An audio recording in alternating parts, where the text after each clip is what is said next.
নমস্কার বন্ধুরা, আমি আজকে আলোচনা করবো পশ্চিমবঙ্গের 100 দিনের কাজে সুপারভাইজার কিভাবে নিয়োগ করা হবে বা সুপারভাইজারের কি কি কাজ রয়েছে সে সমস্ত বিষয়ে বিস্তারিতভাবে আলোচনা করব। আপনারা জানেন দীর্ঘ 5 বছর ধরে কাজ হচ্ছিল না পশ্চিমবঙ্গে, এবার কিন্তু বেশ কিছু গাইডলাইনে চেঞ্জ এসেছে সুপারভাইজার নিয়োগের ক্ষেত্রে বা তাদের কাজের ক্ষেত্রে। এবার এই গাইডলাইনটি কিন্তু একদমই গতকালকে এসেছে, যেখানে বলা হয়েছে সুপারভাইজারের নির্দিষ্ট গাইডলাইন। তো প্রথমেই বলে দেই, দীর্ঘ কয়েক বছর থেকে কিন্তু সমস্ত স্কিম সাসপেন্ডেড হয়ে রয়েছে। এবার সেখানে কিন্তু এবার নতুন করে যখন কাজ শুরু হবে, সেগুলো কি করে করা হবে সমস্ত কিছু কিন্তু আইডেন্টিফাই করার কথা বলা হয়েছে। তো যাই হোক, এবার যেটা বলা হয়েছে যে সুপারভাইজার কিন্তু কোনো পার্মানেন্ট পোস্ট নয়। তার আগে বলে রাখি, চ্যানেলটিকে অবশ্যই সাবস্ক্রাইব করে রাখবে, কারণ ভিডিওগুলো খুবই ইম্পর্টেন্ট হতে যাচ্ছে।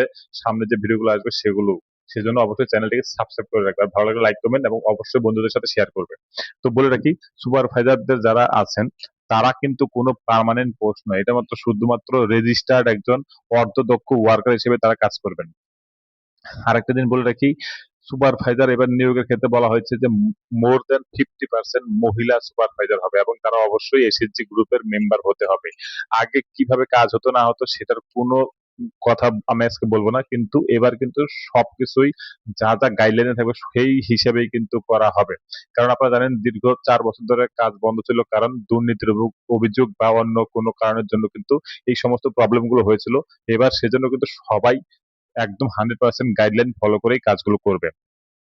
তো এবার আপনাদের বলে দেই, সুপারভাইজার যারা থাকবেন তারা অবশ্যই 50% মহিলাও থাকবেন এবং তারা অবশ্যই এসএসজি গ্রুপের মেম্বার হবেন। আর এডুকেশনাল কোয়ালিফিকেশন যদি বলি, তাহলে পরে অবশ্যই তাকে মাধ্যমিক পাস হতে হবে।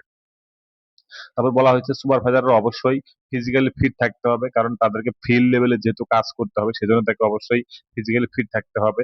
আর সুপারভাইজার নিয়োগ করা হয় নর্মালি 20 থেকে 40 জন লেবার যদি কাজ করে, তাহলে পরে একজন সুপারভাইজার সেক্ষেত্রে কিন্তু এঙ্গেজ করা হয়ে থাকে। এবার বলে দিই, সুপারভাইজারদের কিন্তু অবশ্যই সাফিসিয়েন্ট নলেজ থাকতে হবে এবং তাদের স্কিম সম্বন্ধে ট্রেনিং করা হবে অবশ্যই গ্রাম পঞ্চায়েত বা ব্লক লেভেলের তরফ থেকে। এবং এখন আপনারা জানেন ন্যাশনাল মোবাইল মনিটরিং সিস্টেম অ্যাপের মাধ্যমে ফেস অথেন্টিকেশন প্রসেসে কিন্তু বায়োমেট্রিক ভাবে তাদের অ্যাটেন্ডেন্স নেওয়া হয়, সেজন্য কিন্তু অবশ্যই সুপারভাইজারকে মোবাইল সম্বন্ধে কিন্তু সচরাচর জ্ঞান থাকতে হবে। আরেকটা বলা হয়েছে যে তাদের কোয়ার্টারলি কিন্তু তাদের যে পারফরমেন্স সেটা স্যাটিসফ্যাক্টরি কিনা সেটা কিন্তু অবশ্যই চেক করতে হবে, সেটা কিন্তু বলা হয়েছে। আর সুপারভাইজার যে মোবাইলটা ইউজ করবে, অর্থাৎ তারা যে মোবাইলটা চালান সেটা যেন অবশ্যই ওএস ভার্সন 9 অথবা তার উপরে হতে হবে। তার নিচে হলে পরে কিন্তু এই যে অ্যাপটা আছে সেটা কিন্তু চালানো যাবে না বা ঠিকঠাক করে কাজ করবে না। সেজন্য কিন্তু অবশ্যই আপনার ওএস ভার্সন এবং 9 অথবা তার উপরে কিন্তু অবশ্যই হতে হবে। আপনারা জানেন নতুন করে যে গাইডলাইন এসেছে সেখানে বলা হয়েছে 2 বার করে কিন্তু ছবি নিতে হবে লেবারদের। একটা হলো গিয়ে সকালে যখন নিবে তার মিনিমাম 4 ঘন্টা ডিফারেন্সে কিন্তু তাকে আবার সেকেন্ড ফেজের ছবিও কিন্তু নিতে হবে, অর্থাৎ 2 বার করে কিন্তু তাকে ছবি নিতে হবে লেবারদের।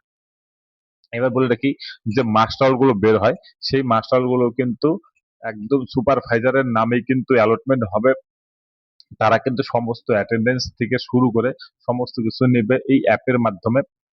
এবং সেটা কিন্তু টাইম টু টাইম ব্লক অথবা ডিস্ট্রিক্ট থেকে কিন্তু ক্লোজ হয়ে মনিটরিং যেরকম হবে, সেরকম গ্রাম পঞ্চায়েত থেকে কিন্তু সেগুলো মনিটরিং করা হবে। তো বুঝতে পারতেছেন সুপারভাইজারদের কিন্তু হিউজ রেসপন্সিবিলিটি রয়েছে ফিল্ড লেভেলে। এবার বলে দেই, after engagement of new supervisor তাদের কিন্তু যথাযথ ট্রেনিং কিন্তু করে দেওয়া হবে। অ্যানুয়াল মাস্টার সার্কুলার যেটা বের হবে সেটার ভিত্তিতে একটা গাইডলাইন দেওয়া থাকে, অ্যানুয়াল মাস্টার সার্কুলারের ভিত্তিতে সেখানে কিন্তু সমস্ত গাইডলাইন দেওয়া থাকবে।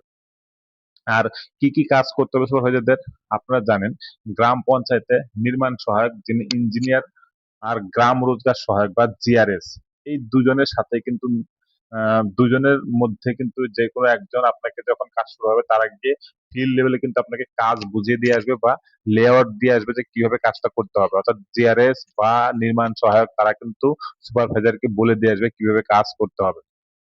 আর বলা হয়েছে যে যে সমস্ত লেবাররা থাকবেন তাদের কিন্তু অবশ্যই প্রত্যেক দিন জব কার্ড সাথে নিয়ে যেতে হবে।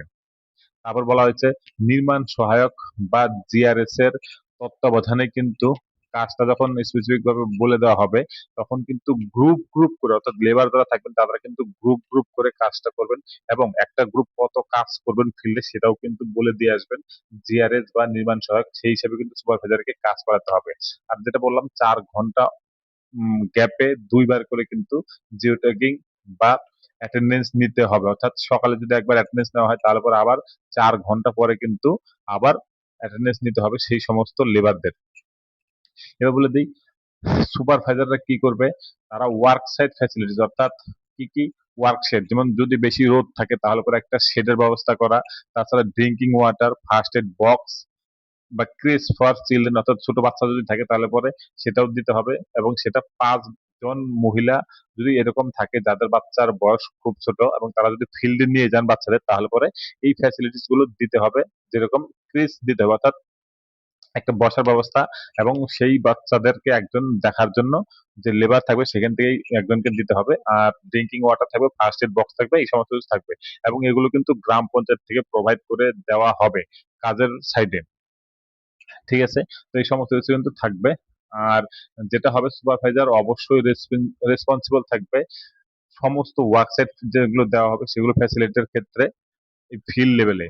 আর সুপারভাইজারকে আপনার সাহায্য করতে হবে কাকে, জিআরএস কে, অর্থাৎ গ্রাম রোজগার সহায়ক যিনি আছেন তাকে কিন্তু সাহায্য করতে হবে। জব কার্ড যখন কাজ হয়ে যাবে তখন কিন্তু সমস্ত কিছু এন্ট্রি করা হয় বা আপডেট করা হয়, সেই সমস্ত কাজগুলো কিন্তু সুপারভাইজারকেই করতে হবে। আর বলা হচ্ছে দা সুপারভাইজার শ্যাল নট কি বাল্ক জব কার্ড, অর্থাৎ সুপারভাইজার কখনোই লেবারদের জব কার্ড একসাথে সমস্ত কিছু কিন্তু রেখে দেবে না। অর্থাৎ জব কার্ড কিন্তু অবশ্যই লেবারের হাতেই থাকবে, যেদিনকে যাবে তখন সে নিয়ে আসবে, যখন এন্ট্রি হয়ে যাবে তখন সে নিয়ে চলে আসবে। অর্থাৎ কোনো দিনই কিন্তু সুপারভাইজারের কাস্টডিতে এই সমস্ত জব কার্ড গুলো বাল্ক লেভেলে থাকবে না। আর বলা হয়েছে যে গ্রাম রোজগার সহায়ক বা বেয়ারফুট টেকনিশিয়ান যিনি থাকবেন, তারা কিন্তু অবশ্যই এই জব কার্ড গুলো ভেরিফিকেশন হয়েছে কিনা বা আপডেট করা হয়েছে কিনা সমস্ত কিছু কিন্তু তারা দেখে নেবে। এইটা হলো গিয়ে একজন সুপারভাইজারের বেসিক কাজ। এই সমস্ত বিষয়গুলো কিন্তু করতে হবে, এবং তারা গ্রাম রোজগার সহায়ক বা নির্মাণ সহায়ক যিনি থাকবেন তার সাথে কিন্তু মিলে মিশে বা তাদের সাথে যেভাবে তাকে গাইড করবে সুপারভাইজারকে সেভাবে কিন্তু কাজ করতে হবে। অর্থাৎ এবার কিন্তু একদম নির্দিষ্ট গাইডলাইন দিয়ে দেওয়া হয়েছে যে কার কি কাজ গ্রাম পঞ্চায়েত লেভেলে। অর্থাৎ জিআরএস এবং নির্মাণ সহায়কের কিন্তু বিশাল ভূমিকা রয়েছে এই 100 দিনের কাজের শুরু থেকে শেষ পর্যন্ত। এবং সুপারভাইজার যিনি থাকবেন তাকে কিন্তু একদম টাইট কমিউনিকেশনে থাকতে হবে এই জিআরএস এবং নির্মাণ সহায়ক বা ইঞ্জিনিয়ার যিনি আছেন তার সাথে। কারণ সমস্ত বিষয়টাই কিন্তু জিআরএস বা নির্মাণ সহায়ক যিনি থাকবেন তারা বলে দেবেন কিভাবে করতে হবে। জব কার্ড আপডেট থেকে শুরু করে কাজ শুরু করা পর্যন্ত বা মেজারমেন্ট থেকে শুরু করে সমস্ত কিছুই কিন্তু জিআরএস বা নির্মাণ সহায়ক যিনি থাকবেন তিনি বলে দিবেন। তাছাড়া ট্রেনিং যখন হবে সুপারভাইজারদের তখন কিন্তু যাবতীয় বিষয় ডিটেলসে আরো বদলে দেওয়া হবে। কারণ প্র্যাকটিক্যালি যদি আপনি না করেন তাহলে বুঝতে পারবেন না কিভাবে করতে হবে না করতে হবে। তারপরে ধীরে ধীরে যখন আপনি বুঝে যাবেন যে কিভাবে করতে হবে তখন কিন্তু আপনার কাছে একদম ইজি হবে। কারণ দীর্ঘ 4 বছর থেকে কাজ হচ্ছে না সেজন্য এখন একটু জটিল মনে হতে পারে। কিন্তু যখন কাজ করতে থাকবেন তখন কিন্তু একদম ইজি প্রসেসেই এই ব্যাপারগুলো হবে। তো ধন্যবাদ বন্ধুরা ভিডিওটি দেখার জন্য। আপনারা অবশ্যই সবার সাথে শেয়ার করে দিবেন যাতে সবার নজরে আসে যে সুপারভাইজার কিভাবে হয় বা সুপারভাইজারের কি কাজ রয়েছে। ধন্যবাদ।